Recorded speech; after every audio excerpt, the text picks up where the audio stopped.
ఏపీలో కూటమి కీలక నేతలు ఇవాళ సమావేశం కానున్నారు. CM Chandrababu, deputy CM Pawan Kalyan, BJP AP అధ్యక్షుడు మాధవ్ భేటీ కానున్నారు.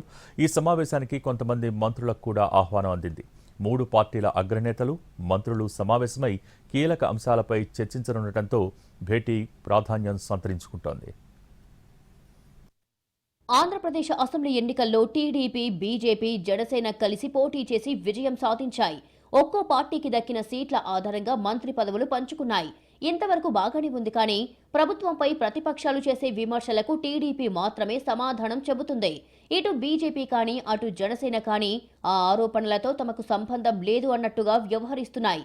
ఇలాంటి పరిస్థితుల్లో కూటమి నేతల మధ్య సయోధ్య కుదిర్చి కలిసికట్టుగా ముందుకు సాగే దిశగా అడుగులు పడుతున్నాయి. దీనిలో భాగంగా ఆంధ్రప్రదేశ్ ముఖ్యమంత్రి, టీడీపీ అధినేత నారా చంద్రబాబు నాయుడు, జనసేన అధిపతి పవన్ కళ్యాణ్, బీజేపీ ఆంధ్రప్రదేశ్ అధ్యక్షుడు మాధవ్ సమావేశం కానున్నారు.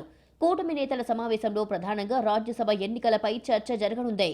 త్వరలో రాజ్యసభలో ఖాళీ అవుతున్న 4 సీట్లలో టీడీపీకి 2, బీజేపీ, జనసేనకు చెరొక రాజ్యసభ సీటు దక్కుతాయని చర్చ జరుగుతుంది.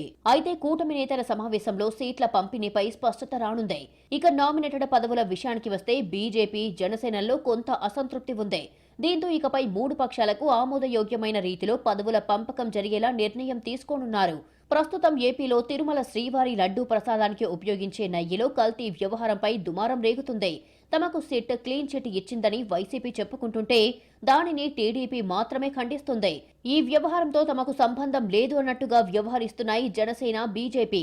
ముఖ్యంగా వైసీపీ ఆరోపణల్ని ఖండించడం కాదు కదా, వాటిపై కనీసం స్పందించే సాహసం చేయడం లేదు. ఇకపై ఈ పరిస్థితిలో మార్పు రానుంది. ప్రతిపక్షాల విమర్శలకు బీజేపీ, జనసేన కూడా కౌంటర్ ఇచ్చే విధంగా నేతలు, కార్యకర్తలకు దిశానిర్దేశం చేసే అవకాశం ఉంది. 3 పార్టీలు కలిసి జనంలోకి వెళ్లేందుకు ఉమ్మడిగా బహిరంగ సభలు ఏర్పాటు చేసే విషయంపైన చర్చించే అవకాశం ఉంది. మొత్తానికి ఇకపై ఏ విషయంలోనైనా కలిసి ముందుకు కదిలేలా ఒక అవగాహనకు రానున్నాయి. అలాగే విపక్షాల విమర్శలకు 3 పార్టీల నుంచి తగిన రీతిలో సమాధానం చెప్పేలా కూటమి నేతలు నిర్ణయం తీసుకోనున్నారు.